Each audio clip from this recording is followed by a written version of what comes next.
Good morning and welcome to another episode of Bold Business. I'm David Grasso from GenFKD, a nonprofit dedicated to helping millennials navigate the new economy. Joining us again as my wonderful co-host is Julia Sun. What's up? Hey there, what's up? Julia's usually my fill-in, so, you know, when I'm gone, she's here, but today we're both here. here. More often. I know. We're actually friends in real life off camera, so it's always nice to, you know, touch you in the virtual world. There we go. So anyway, as always, we have an incredible lineup of guests for the show today, so let's jump right into what we like to call headlines, the stuff you need to know. Our first headline comes to us from Bankrate.com and discusses a new survey they conducted that found nearly 2/3 of smartphone users in the United States have at least one financial app on their phone. The study also found that 70% of respondents say they check their bank's mobile app at least once a week, and 16% say they check it every day. I think I check mine every day, Julia. How about you? That sounds about right. Yeah. I mean, we're I don't want to overspend. Exactly. Yeah. I mean, I'm kind of a spender. Yeah. I'm supposed to be like the spokesperson for a financial literacy nonprofit, and it's sometimes I do enjoy spending money, and for that reason, I check my app a lot. In fact, Capital One and Trim are two apps.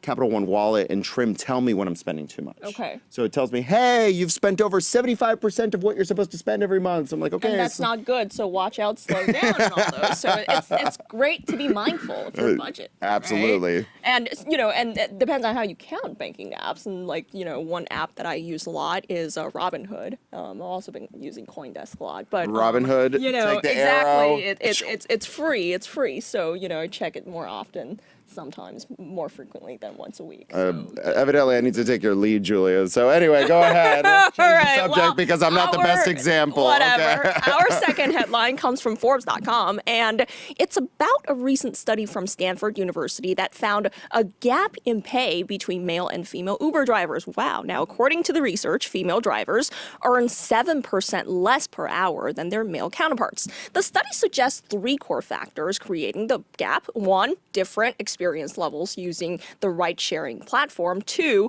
preferences over where and when they wanted to go work. And three, the willingness for male drivers to drive faster, allowing them to complete more trips. That sounds very plausible. The last one. What do you think? I'm a lead foot, Julia. Again, we picked two headlines where I am complicit in all these problems. I spend too much money. I speed. If I were an Uber driver, I'd probably make more money than you. Yeah.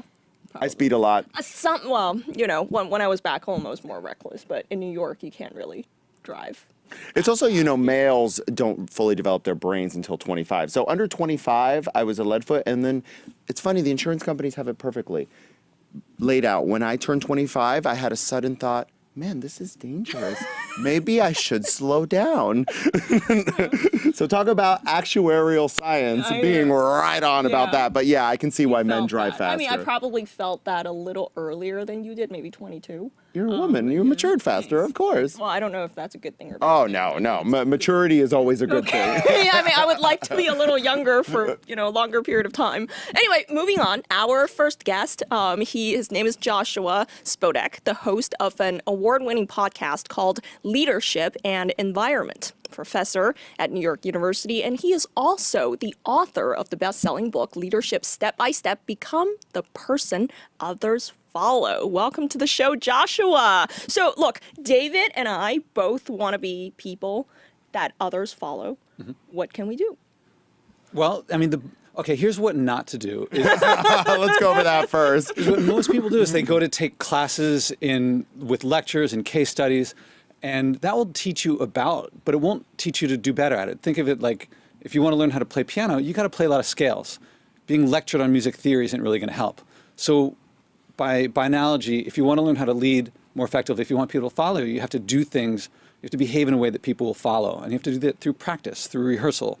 And the book is a book of exercises that if you do them, you will get the experiences and the skills of someone that people follow.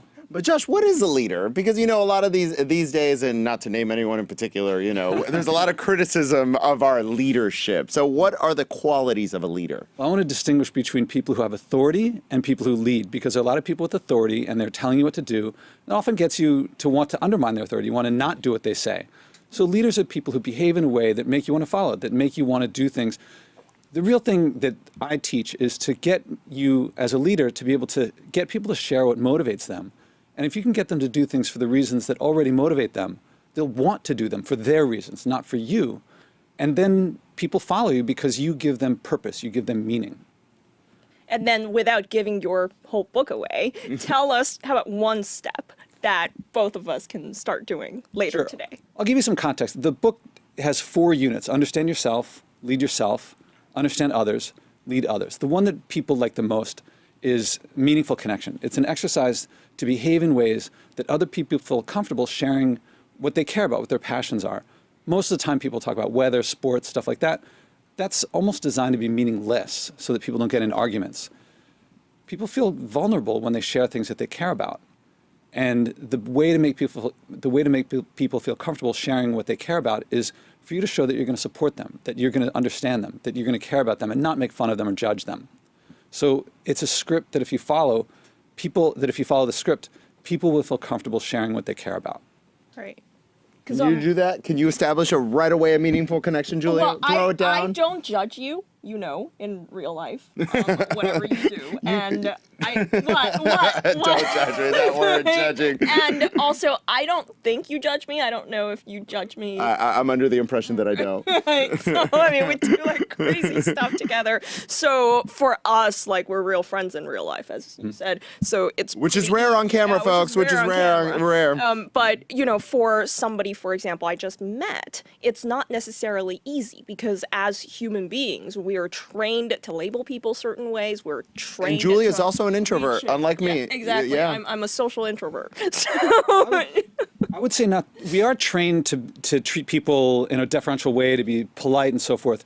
That doesn't mean it's not easy. I would say you haven't practiced it, but if you practice it, you can make meaningful connections as well as anybody. It takes time and practice. It's just like you don't get out onto Carnegie Hall just like that. You have to practice and practice and practice, and it takes time, but it gets better and better all the time. So if you do the script, if you get the book and do the exercises, it will become natural for you. Okay. But I think of something like thinking of things through the way you view lens. Julie's a very professional person, and sometimes she views other people, and they're like, they don't take things as seriously as me. So how do you view someone with respect when really you don't really respect them? Well, I think everybody has stuff that they care about that they're trying to do. One of my clients, for example, he started taking the principles from this book that he was using for work. He's CTO of a company, and he started applying them with his kids. And he came to me and he said, my son is constantly trying to annoy me. His son was never trying to annoy him.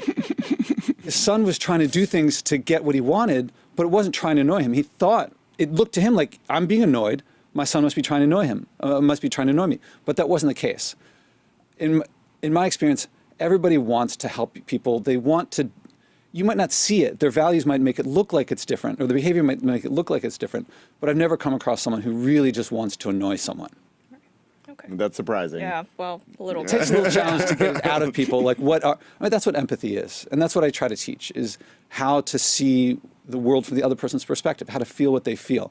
Again, it's not easy, and the people that is most valuable to empathize with, the people that you want to influence, the people who disagree with you, they're the hardest to empathize with. But that's also the people that's most important to empathize with. And when you can, leadership people think about the guy in the corner office, but it's also you with your loved ones, you with your family, you with your kids, with your parents, with the people you work with who are above you in the hierarchy, who are outside in another company. To have those relationships work, that's really a challenge. But when those relationships work, everything works. Okay. You're saying essentially we have more similarities than differences. Well, you can connect on the similarities, and if you choose to connect on the differences, then you'll get in arguments with a lot of people. If you choose to find the similarities and find ways that you can work together, and it doesn't necessarily have to be similarities. Teams work really well when you have complementary skills and backgrounds. So sometimes it's not, you don't want a bubble around you. You want people that you can work with even when you disagree. So we have an audience question. I don't have the courage to practice that. How do I start? Oh yeah, so you start with the simple stuff. To get onto Carnegie Hall stage, that's really scary. But the thing you do before Carnegie Hall is not the first scales. You do something a little less in Carnegie Hall, and a little less than that, and all the way back to the very simple it's a graduated approach then? Yeah, you get the big hurdles, you get the big feelings of anxiety when you take a big leap. Much more effective is to take lots of little baby steps, and that takes care of the big anxieties. You take lots of little baby steps. Well, Josh, author of Leadership Step by Step, Become the Person Others Follow. Thank you so much for joining us. Thank you. So our next guest is here to discuss money, believe it or not. We're always discussing money on this show. It's called Bold Business After All. Pat Seaman is the Senior Director at Smart About Money, a program of the National Endowment for Financial Education, which is a nonprofit committed to educating Americans on financial topics and empowering them to reach their financial goals. How you doing? I'm good, thank you. So how do you educate people about money? It's not easy. No, it's not. There's so many barriers to money that, especially with couples, they want to keep things private or they're afraid. I mean, talking about empathy, they need to have empathy for where each other is coming from. Where is that visual? Because that was a great visual that we have. 2 in 5 admit to committing financial infidelity in their relationships. What does that mean? I talked about that with Morgan on the week, on this show when you were out, and we had a really fun day talking about it. Tell us about it. Sure, Yeah. financial infidelity, it's anything from hiding a purchase to having bank accounts that your partner doesn't know Ghost bank about. accounts? Oh my goodness. Absolutely. Oh. It can be hiding things in the trunk of your car. It can be just not even telling them how much money you make, keeping that secretive. I mean, that's a huge problem. Doesn't that violate the whole underlying trust in a relationship, not being honest about your finances, especially if you're in a relationship if you're married or if you're in a partnership where you live together and share a Right. bed together and you're not being honest about money? Right. Exactly. You share everything except what's going on financially. And 75% of the people we surveyed said it affected their relationship. And almost all of the time, it's something negative. It leads to separation, divorce, also just lack of trust. Only 10% said it actually made them stronger, but that's because they started the conversation about money. Well, I probably have a different take because I would like to keep my affairs private if I were ever in a committed relationship like you are. So for somebody like me, say hypothetically, I want to give it a try and I want the relationship to be a little bit more transparent. Where do I start? Transparency is a great place to start. And you're like about a third of the people that we surveyed. They think that their finances should be private. But what you can do is start from, what do you want to accomplish as a couple? What are your goals financially? And you can work towards that instead of how much money do you have? How much money do I have? How much am I keeping for myself? It can be much more about what do we want to accomplish as a couple, and use that as the springboard for being more transparent about all of the assets that you bring to the relationship or the marriage. So, Pat, I know Smart About Money has a lot of resources available to the general public. Can you tell us about that? Absolutely. Smartaboutmoney.org. It has a lot of articles and tips and so forth on how to manage your money, how to work with your partner on setting goals. There's also a great quiz called the Life Values Quiz. So everybody has a different kind of take on money, a different personality. They're coming from different places. Life Values on smartaboutmoney.org is a little 20-question quiz that will tell you, why does your partner behave the way they do about money? Why is my partner golfing instead of putting money in our retirement account? And you can figure those things out. You can't change the other person, but if you understand where they're coming from, you can negotiate and compromise more effectively.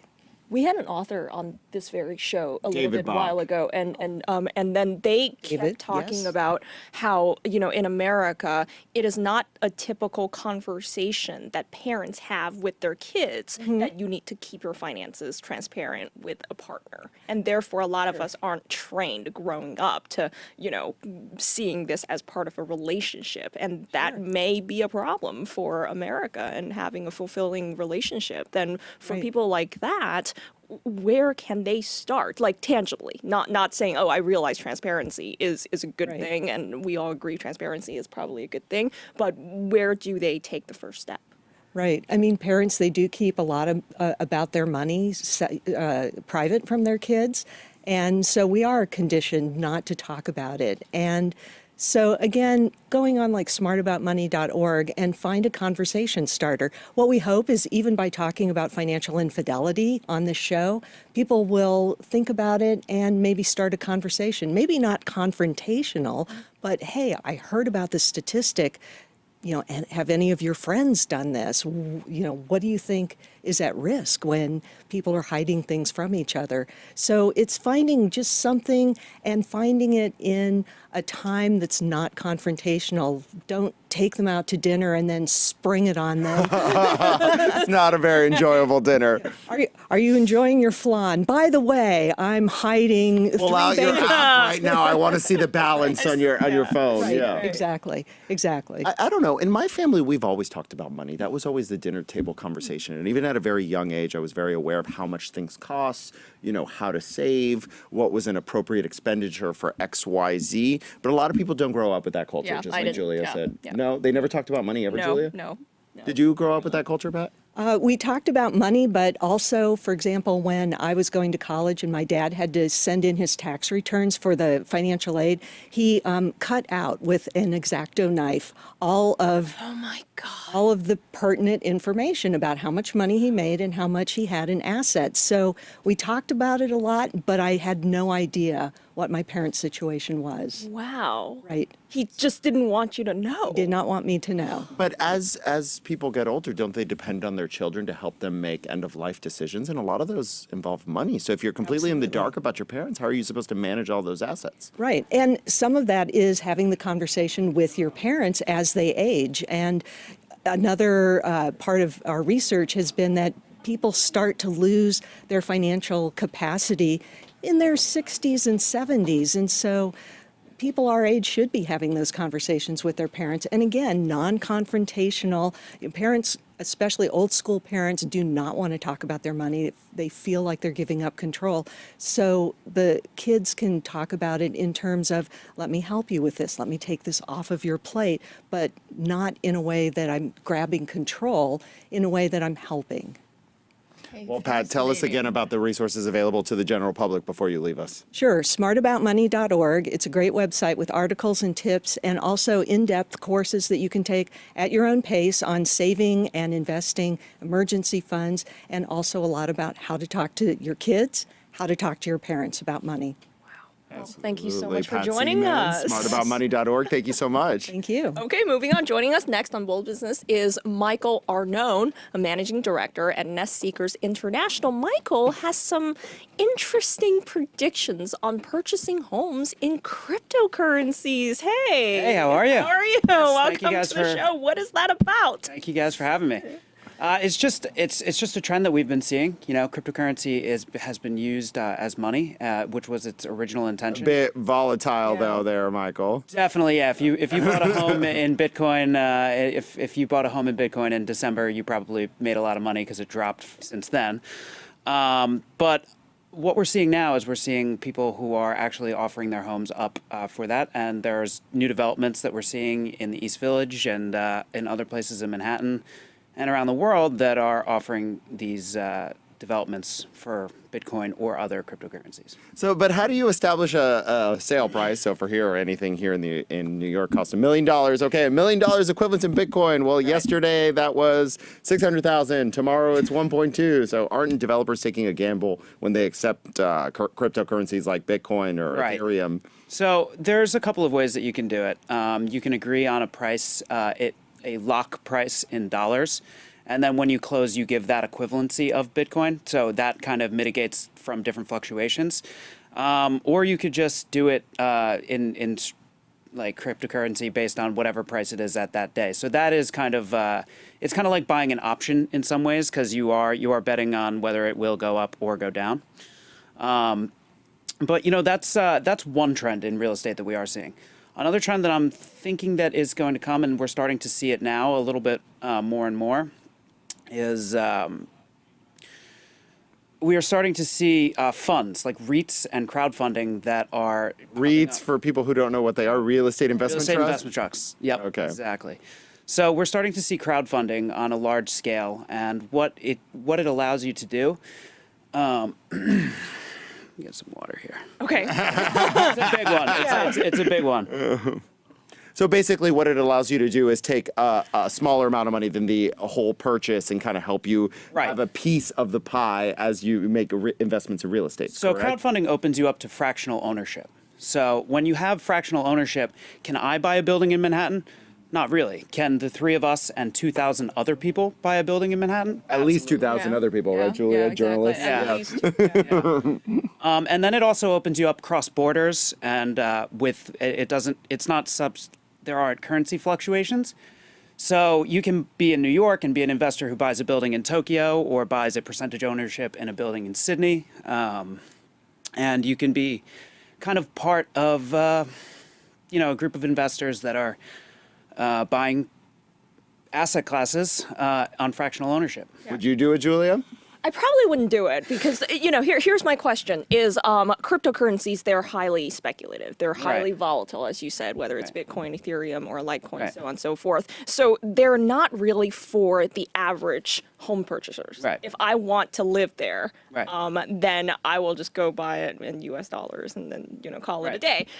So what kind of people is this for? Because that's doubling the risk. You have, real estate, even though it's a tangible asset and everything, it can still fluctuate in prices. And then Bitcoin is highly volatile. Right. So why should I go in on this Right. when I can just make it easier?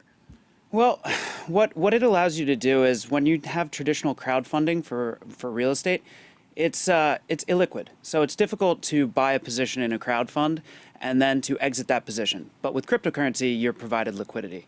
So let's say you're an investor and you buy a 1% ownership in a building in South Africa. And then a year later, the price has appreciated to a certain degree, and you feel that you need to exit that position. Well, cryptocurrencies can be traded similar to shares in a stock, and you kind of don't have the difficulty in transferring. Once title goes digital, which is what blockchain will allow, the possibilities are infinite. The world is changing. Yeah. So you're saying this is really for the early adopters. Yes, Yeah. yes. But he has a bold prediction here. Yeah, I'm seeing yeah. here in the notes, he predicts that 5% of global real estate transactions will be made in cryptocurrency in the next decade. I do think so. I believe that. Yeah. I believe that because I do think so. blockchain is revolutionizing the world. It's because, real estate is really the second largest asset class in the world. And the way that we buy it right now is you pretty much essentially always buy whole ownership. And when we open it up to people being able to, instead of buy a house in the neighborhood, they can buy $100 of every house in the neighborhood, or they can divest from one asset into another. They don't have to purchase the entire asset.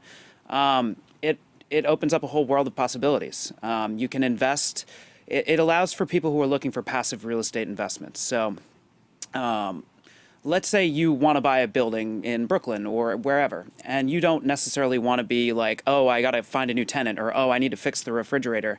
You can buy a fraction of ownership with a whole bunch of other people, and then there will be essentially people that would manage that for you. Fascinating. Fascinating. Yeah. The world is changing, Michael. Yeah, I do believe your prediction that Oh, yeah. it will Thank you. keep taking over the world. Thanks for joining us, Michael. Thank you. So keeping to the topic of real estate, our next guest is an established real estate investor, seasoned entrepreneur, speaker, and coach. Lots of titles. John Campbell manages a successful real estate fund focusing on distress asset acquisition. Jonathan and his team identifies, renovates, and liquidates assets, offering investors an opportunity at a low risk and a high yield. You also have a very compelling story. Welcome to the Yes. show. Hey, thank you for having me. It's a pleasure to be here. First, if you guys can see, these notes are very lengthy. We read all of Lengthy. it. Very I didn't- lengthy I didn't notes. send those. So here you used your sneakerhead and you used $40,000 to establish a classic sneaker boutique. See, I wasn't prepared to speak about that, but since you brought It's it a up. show about economic Yeah, empowerment. yeah, and there's yeah. a lot of sneakerheads out there. So I was a sophomore at Babson College in Wellesley, Massachusetts, when I got the idea to open a sneaker store.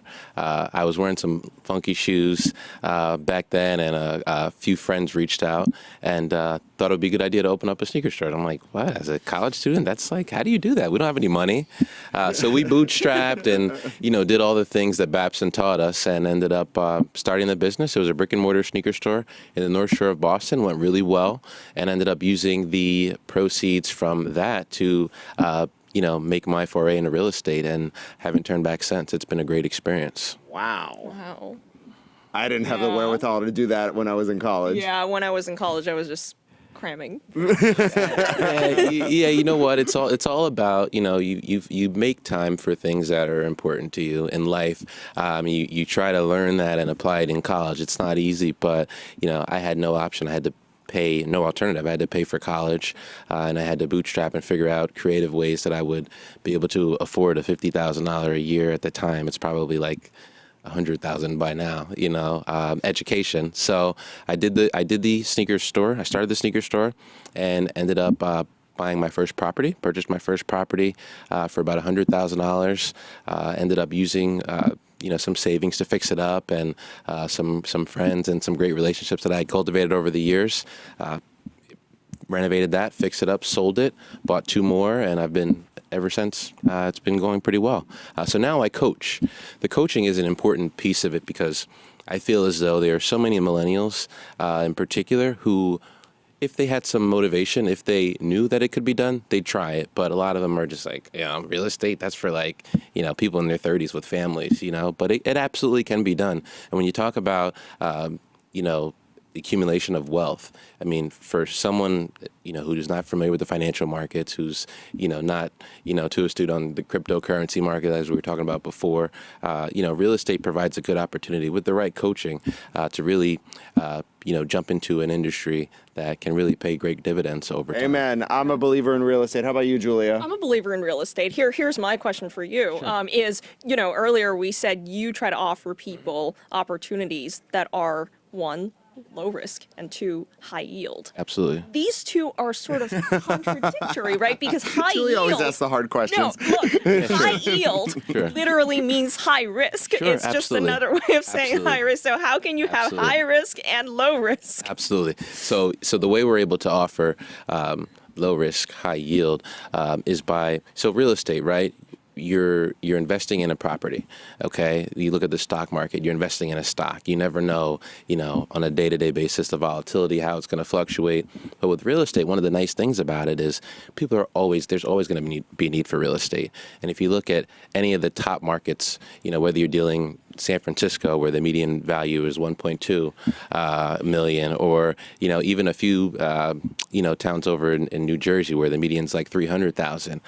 It's all relative, but it's important to understand that when you take on these investments, you're investing in something that creates value, that has future value. I've got property that I've owned for 10 years that the tenants have helped amortize. So I've got 10 years worth of rent. And, tenants in that case have 10 years of receipts, paper, and nothing to really show for it. So, I definitely encourage millennials. And when you talk about, the economy, it's definitely improving, but it's still not easy. So I think we need to be encouraging more millennials to do some creative, out-of-the-box investing strategies so that they can position themselves to be competitive in today's market. And when you talk about real estate, look, you can get a 2-family, live in one, rent the other as a way to offset your mortgage. Or maybe you want to live in a 2 or 3 or 4 family. Live in one, rent the other 3, and you turn from a $800 in the red to maybe $1,800 in the black by the rental income. So there are a lot of ways that you could be creative, and the risk is low, but the return can be quite satisfying. Yeah, I mean, I hope by having you on our show today, we inspire people by telling them, hey, it's never early to start something. I mean, in your case, Scott, sophomore year in college. That's really early by most people's standard. Just my first one at 19, exactly, so absolutely, could be done. You are fearless, John, and an inspiration to all millennials. Thank you so much for joining us. Appreciate you guys. Thanks for having me on. Yeah, absolutely. So, Julia, you're up Yeah, next. all right. Well, our next guests are twin brothers. Twins, I know, right? Sergei and Vadim Revzin are the hosts of this show called The Mentors. It's a podcast for entrepreneurs. Their work has been featured on MSNBC, Forbes, Xconomy, and Crain's. And their goal is to help people like you through the ups and downs of running a business, which we know is all the time. Welcome to the show. Thanks for getting our names right. Yeah, great. Perfectly. So Vadim is actually one of my colleagues. Yeah. He works with me at Gen FKD. He taught our class on entrepreneurship. Okay, Yeah. okay. And this is the first time I'm meeting the other one. Okay. Yes, I'm a clone of Yeah, his. like- You don't have to answer that question. No pressure. I don't know. I think I'm going to remain neutral. Yeah, I'm going to remain neutral. That's a good answer. That's what our mom says too. Tell us what you guys do and how do you navigate through the cycles? Sure. So, we've been mentoring entrepreneurs for a number of years, and at this point, we've got to mentor hundreds of them, both through work at different accelerators, Sergei's work at Venture for America, me teaching entrepreneurship at university level. And you know what? No matter what level of experience they have, no matter where they are, usually the same questions come up. And there's a lot of talented people out there that if they had the right mentor, if they had the right direction, they'd be able to succeed. So we thought, you know what? We've been doing this a lot. Let's get our content out there. And I think we sound pretty good on audio. I don't know. Maybe. That's just me. That's what one of our guests told us, voice. but maybe she was just stroking our ego. We don't know. Yeah. There's a difference in voice, though. There's a difference in Yeah, voice. I Between, hear you're it. identical, but the mentors sound different, right? Well, I've been practicing my bedroom voice, so it's More of a tenor. we can't be equal on everything. When we harmonize, I'm the higher voice. So do Oh. that what you Tenor, will. your baritone. So tell us about, some have called it the drunken walk of entrepreneurship, the roller coaster, not of love of entrepreneurship. Yeah. How do people deal with those highs and lows? It's not easy. I've talked with it about Vadim since he's one of my colleagues. It's not easy to deal with success, failure, oh, poof, it blew up. How do you deal with that? You have to come at it somewhat level-headed. There are going to be a lot of lows. Entrepreneurs oftentimes do it for the crazy highs. It's almost like a high on anything else. It just feels so good because it's validation for yourself. But you almost have to be as level-headed on the highs as you are on the lows. And that's why it helps having somebody else, whether it's a mentor or a co-founder, to level set. When there's great things happening, to sort of bring you back down to earth and tell you, you know what, we got to focus on the next thing. And on the lows, to bring you out of it, because it's really impossible to do it alone. And this could be whether you're growing a technology business or whether you're starting a dance studio. It doesn't matter. But think about life in general. I mean, there's great things that happen, obviously, and there's awesome things about life, but you have to be okay with the negative things, and you have to push through the obstacles that come along the way. And the same thing with entrepreneurship. But the beauty of creation, the beauty of if you get out there and make something yourself, it just feels so good. I think for us anyways, but for most people out there that at least try, it's worth the lows. Oleg says, I'm seeing double. What? You guys get that a lot. Our band as well. But. Well, I talk about this with our friend of the show, Sarah Hill, a lot, that entrepreneurship, it's a roller coaster ride, and you can't predict what's coming, and it's true that you need to be level-headed whenever you can, but at some moments, you just can't keep it together. Like, emotionally, you're so drained because you work long hours, and then you have to deal with all the pressure. And from- everything's tethered. Money, health Exactly. insurance, 401k, Exactly. stability, your rent, Yeah, so etc. like one thing breaks apart, then something else may break apart, and eventually it'll get to you mentally. So how do you deal with that? You kind of want to have, let's say, a 12-hour policy of how long you allow yourself to be affected by something. That's why it helps to have others. But it's okay to, sit back in your corner and despair. It's okay to cry if you have to. You can't show that to your employees because then you'll definitely bring the house down. Come to David. Right? But what always has helped us in our entrepreneurial journeys is if we're ever in a rut, we just blast off 10 emails to people in the business world that we care about or that we respect, or some other entrepreneurs, and it helps to hear from other entrepreneurs or other creators, really. They don't have to be business founders. It can be any kind of creator. But also have an outlet, go work out, go spend time with your spouse or somebody you love, with your friends, complain about your day as well, get it out there, but then get back to work the next day, because only positive things that happen in your business will get you out of that rut. Yeah, therapy. So, with one of the friends. more interesting things here says you can negotiate free office space even in Midtown Manhattan. How does that work? Yeah, how does that work? That's how it works. You email 100 CEOs. We're desperate. You offer them something of value in return. So at the time we were doing a lot with sales. We had a lot of experience in sales. And we said, you know what? We know you probably have a desk or two that you're not using. We'll train your employees for free on sales best practices in exchange for some office space. And out of 100 emails, I think like 50 people responded. 49 said no. Very nice. Very nicely. They were all You only very need one. You only need one. Yes. The Like one that, dating. One yes is Is all you perfect. need, Yeah. right? the one that ended up saying yes, he actually was an active angel investor. And for him, it was a win-win because he could have us work right in front of his office, basically evaluate us as an investment opportunity for however long it took us to get off the ground, and then decide to invest or not. And if he gave us funding, we could pay him back the rent that we would owe him. So it ended up being a win-win. And that was the one guy who replied and said, hey guys, call me today. I might have a spot for you. Wow. You never know. And we showed up that day. You have to be willing to show up, that's for sure. Absolutely. Wow. Well, I'm looking for a mentor. I mean, I'm always looking for. We'll be your mentors. Right. We're happy to. You got two for one. podcast. 2 for 1. Tell us for everybody else out there who's looking for mentors, where can they go to find some of the resources that you've been talking about? Sure. A lot of times mentorship can come from starting to consume things online. So read blog posts, listen to podcasts, maybe ours if you want. But then get out there and start meeting people. You know, you may have people already in your network, whether it's through your university, in your alma mater, as an alumni that you can get. Go to events, start meeting people. If you show up at more and more of the same events, you'll start seeing the same faces over and over again and start targeting people that you think might help you. A lot of times when you're looking for a mentor, find someone that's a year or two ahead of where you are, so where you want to be. And then try to build a relationship, try to get coffee with them, see how they want to interact. A lot of people want to help early stage entrepreneurs, especially people that are out there and creating. If they were in the same situation as you recently, a year or two ago, they're going to be very receptive. They're going to know what it feels like. And we're always willing to respond to anyone, so that people can find us at thementors.co, and we'll definitely help them out. So Vadim and Sergei, always nice to see you. Thank you so much. Thank you. Thank you so much. We appreciate it. So next we have our featured author as part of our weekly Bookster segment. Bookster is a website for book lovers and much more, and is incidentally owned by our friend Sarah Hill. So check Yeah. them out on Facebook. Joining us today is the CEO of VentureLab, a nonprofit organization that's helping create the next generation of innovators and change makers by acting as an academy of entrepreneurship for girls. Dr. Cristal Glangchai is also the author of VentureGirls, which offers a solution to the growing gap between men and women in career opportunities in science, technology, engineering, and math, which we know as STEM. Welcome to the show, Cristal. Oh, thank you for having me. There is still a gap.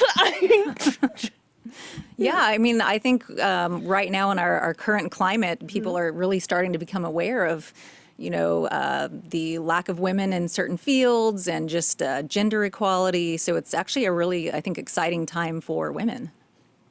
Well, I mean, you're from Silicon Valley, Julia, Exactly. so why don't you tackle this one? I never felt that way. Because I grew up in an environment where everybody was good at math. So if you're good at math, it really meant you're not good at anything. So it was the natural career progression, but it's the only statistics, Yeah, you know, exactly. I But mean- when I look at the stats, oh my God, it's unbelievable that the industry, the tech industry in particular, is so underrepresented, and we need to do something to fix that.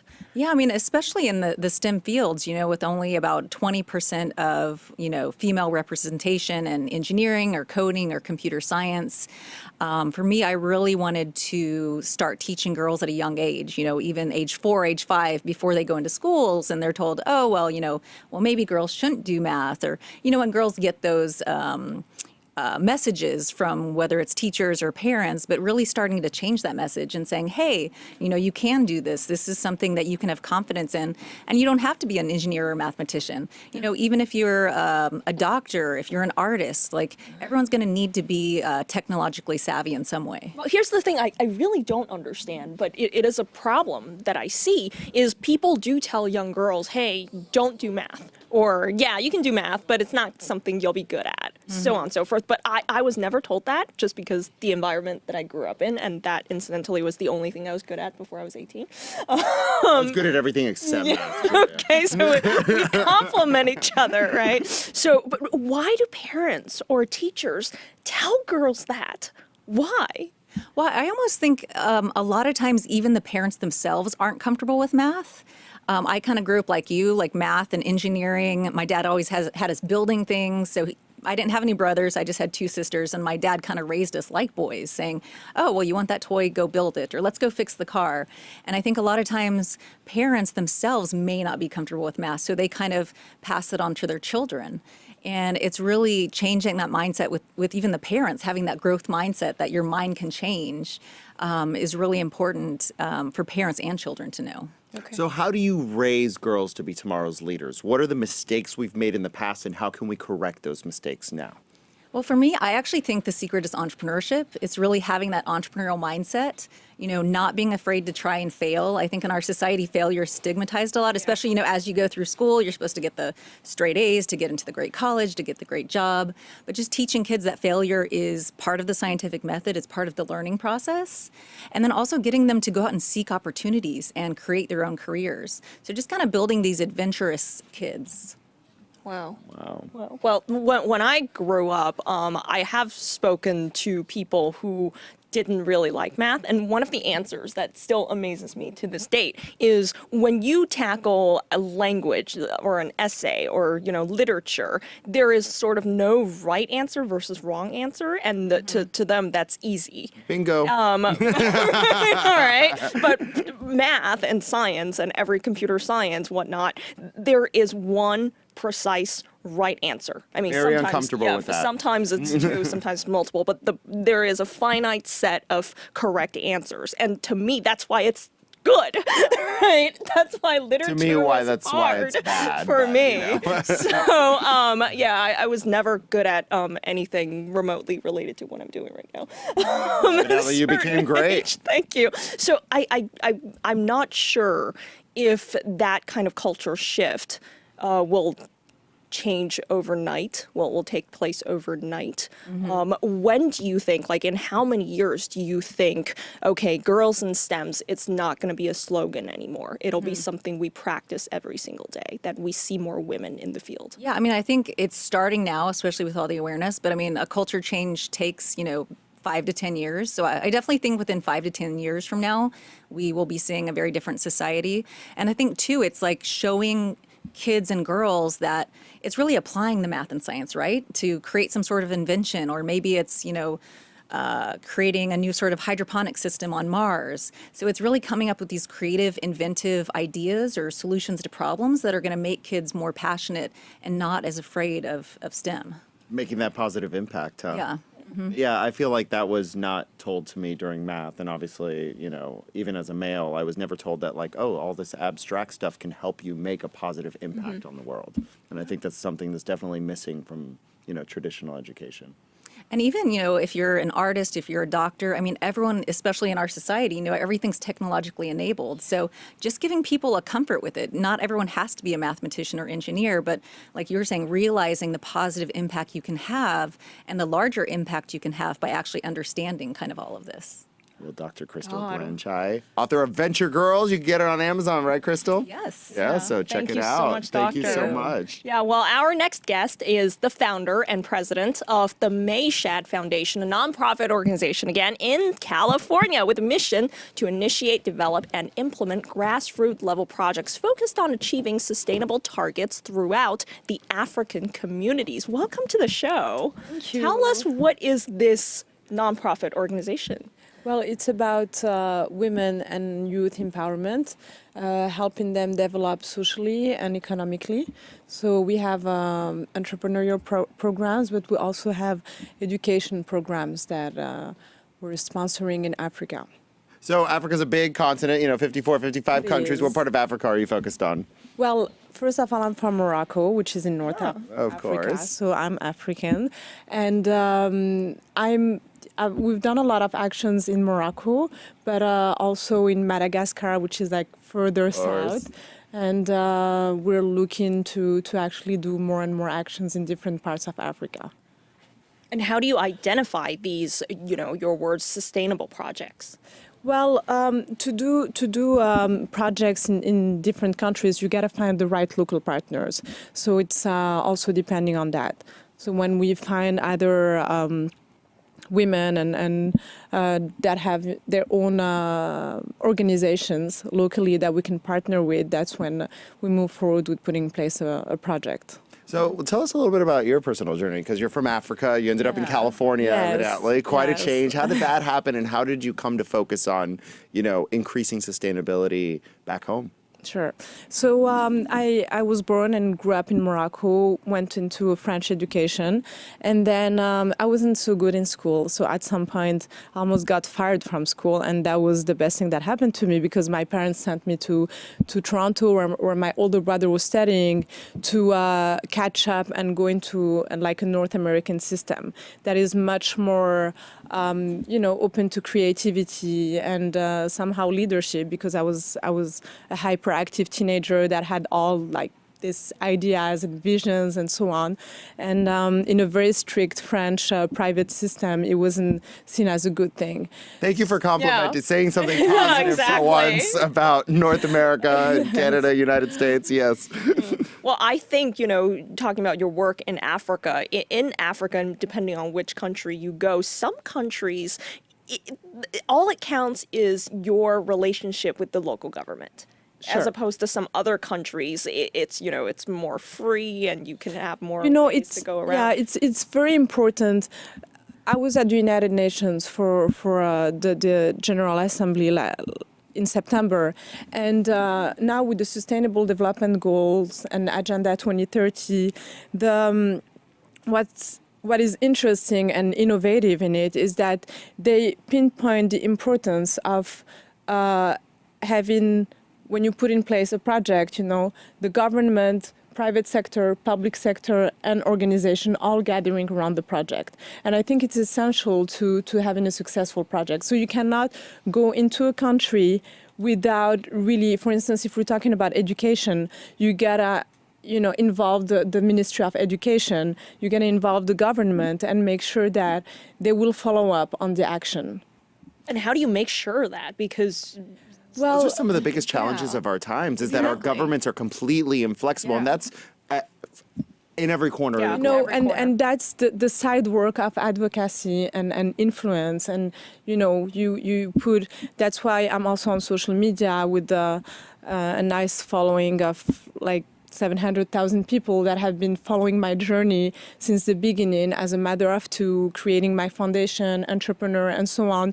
So that following gives me also a voice, and also, the media and receiving me here and talking about these social projects and all that gives me a voice when I get there in these countries that, the governments know that I can speak and, I can say what's right and what's wrong.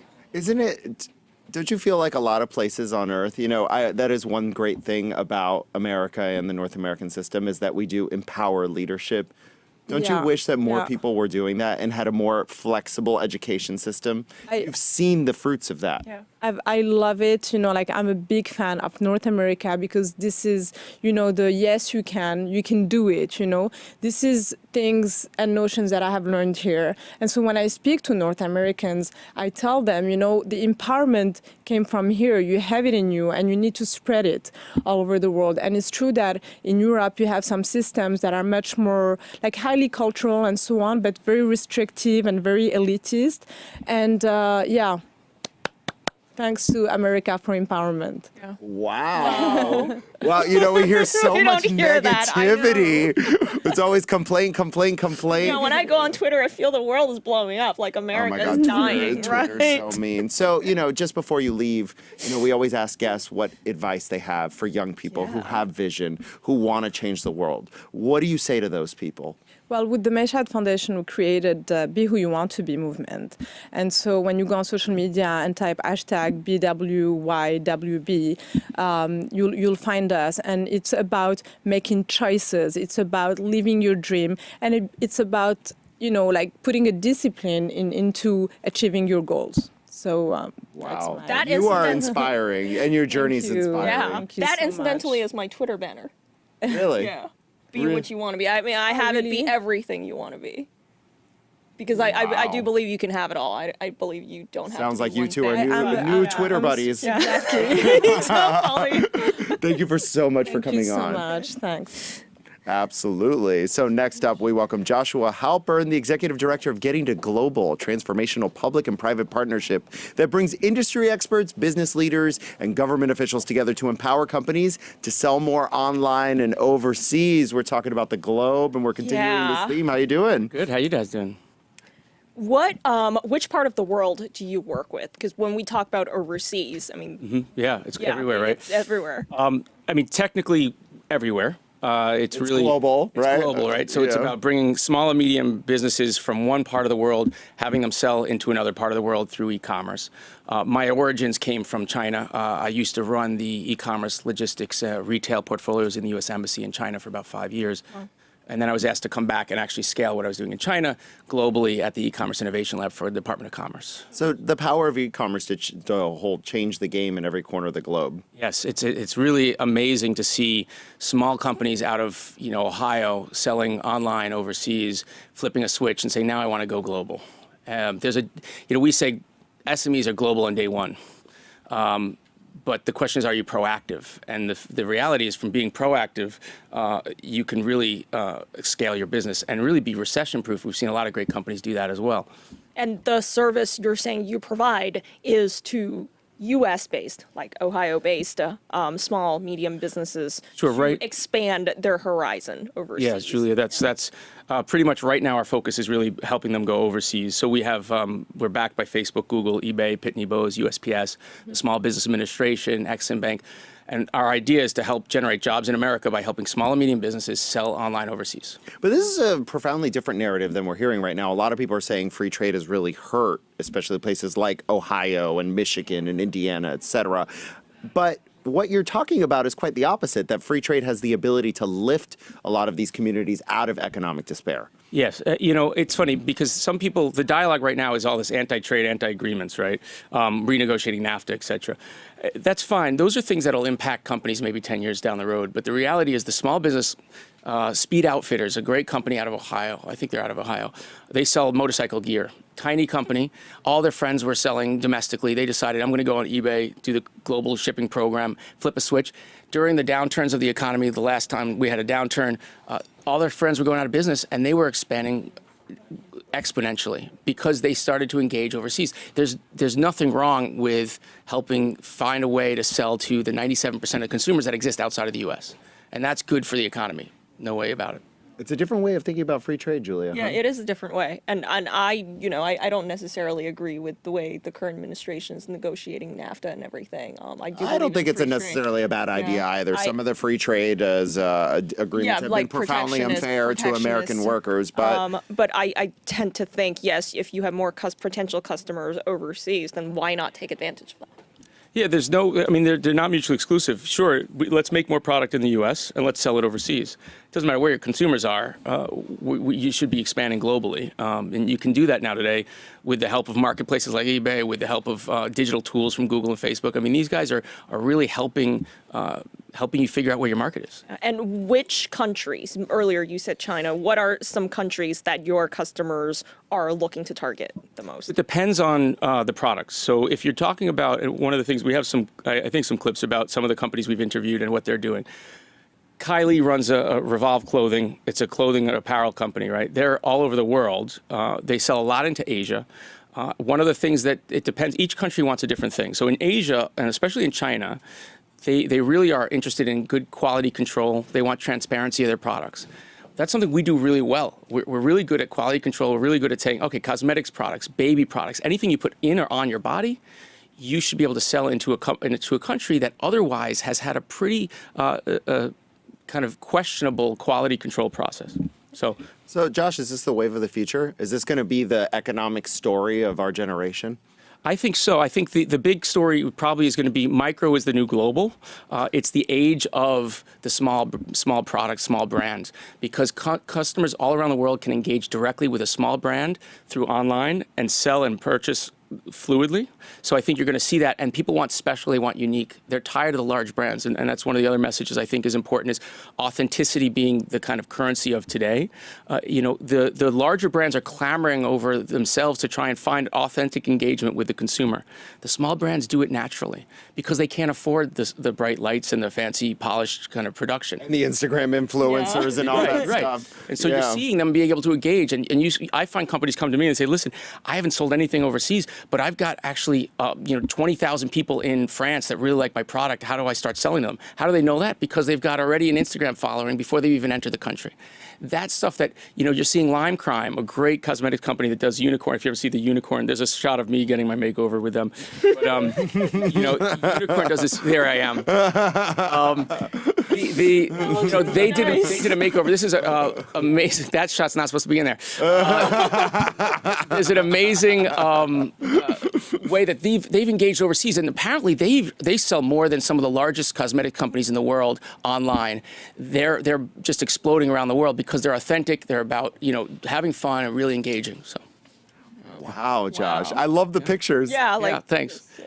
Yeah, Anyway, those nails didn't. So we're out of time, but if people want to know more about you, where do they go? You can go to watch us on Facebook.com/gettingtoglobal or gettingtoglobal.org. We're going to be doing a live talk with Kylie from Revolve February 22nd, 9 a.m. PST, 12 noon. PST Pacific. That's Pacific. Julia's time. Yeah, that's my time. Okay, great. So if you're up at 9 and you want to watch us February 22nd or noon here, and then we'll be at E-Tail West over in Palm Springs on February 26th doing a global summit. Well, we'd love to keep in touch. So yeah, definitely. We'll see you soon. Thank you for joining us. Thank you. Okay, well, to conclude our show today, I hate to say that, we have Marc Glosserman, CEO and founder of Hill Country Hospitality. Their mission is to share their passion for authentic food, music, and hospitality inspired by the Hill Country of Texas. Welcome to the show, Marc. Where are you from? I'm from Washington, D.C. originally, but my family on both sides are from Texas. And thank you for having me. It's great to be here. I've been to your restaurant. It's one of the first places I went when I moved here. My friend said, you just moved here from Texas, so I'm going to take you to Hill Country to eat, exactly like you did when you lived in Texas. Yeah, well, I was, so I grew up, my father's from a small town in south of Austin called Lockhart, which is the barbecue capital of Texas. And and Texas has a very distinctive style of barbecue. It's a very good style of barbecue. And so Texas is cattle country, so brisket is sort of the signature meat, and brisket is one of the toughest things to cook. But when you cook it and you do it well, it's one of the most delicious things you ever put in your mouth. And so we smoke our brisket for 14, 15 hours over post oak wood that we bring in from Texas. And anyway, I was inspired to bring that experience from growing up to New York City. I loved the a la carte experience at your restaurants. It was kind of like a place where you could pick wherever you wanted. So it was like a buffet without having to actually serve yourself. I really enjoyed it. Yeah. So one of the interesting things about Texas barbecue, Central Texas barbecue specifically, is that it grew out of a tradition of meat markets and butcher shops that were the original barbecue joints in Central Texas, and so in that tradition, the way that we serve barbecue at our restaurants is at a counter where your meat is actually carved to order. So instead of having a waiter at a table come to you and ordering off of a menu, you go up to a counter like you would do in Central Texas and order your meat by weight. And so everything is carved right in front of you, wrapped in butcher paper. It's fun. You've never done it? No, It's a lot of fun. No. No, a friend took me. He's like, you got to see this. It was really fun. It's right by my work, actually. Okay. So what do you say to restaurateurs who want to do it? It's not easy, right? It's not easy. It's not easy. We've been doing this for 10 years. We started our first restaurant on 30 West 26th Street in Manhattan, and we just celebrated our 10th anniversary last year. And I actually came from another career. I started some 2 different businesses in telecommunications. But a lot of the things that I learned as an entrepreneur in starting businesses transferred to the hospitality and restaurant business. And ultimately, I had a passion for food, and I had a passion for hospitality, and I had this idea to bring Texas-style barbecue to New York. And what I say to people who ask me about, and I get this question all the time, I say, everything you hear about the restaurant business is true. Oh, gosh. It is one of the hardest businesses to be in. And it's hard specifically because there's so much complexity in what happens in a restaurant. And I, one of the things I say is, it's easier than it looks, harder than you'll ever know. There's so much that happens behind the scenes. But really, you have to be, and this sounds in many ways, this advice goes for any entrepreneur, but you have to be passionate about what you do. You have to love people and working with people and serving people, both your staff and your guests. And you have to be obsessed with the guest experience. The people who I know who are most successful in the restaurant experience are just obsessed about always trying to improve their guest experience. Yeah, you always have to think from the guest perspective because they're experiencing it. The guest is always first. Yeah, I mean, I'm yeah. from Orlando, Yeah. Florida. The Okay. guest is always right, It's Disney. Disney it thinks of every detail from the moment you walk into one of their properties, and it seems like you've done that as well in your restaurant. Because I felt like when I went to your restaurant, I had a great experience. Like I remember it. I can't tell you how many restaurants I've been to, Marc, since I moved here, and when I saw, oh, Hill Country. Oh yeah, I've been there, and I clearly remember it, and I can tell you all about it. Yeah, that I think one of the things that really differentiates Hill Country as a restaurant and as a barbecue joint is that it's not just about the food. And I would say our barbecue. I mean, I'm biased, but I think we have some of the best barbecue and that's out there. But when I came up with the idea for Hill Country, I really wanted it to be this experience where when you walk through the door, you're kind of transported to somewhere. It's not New York City. It's not Washington, D.C. It's not Brooklyn. You're in this place that transports you. And if you've never been to Texas, it's kind of this discovery experience. Like, wow, this is really cool. This is great. There's energy. There's live music.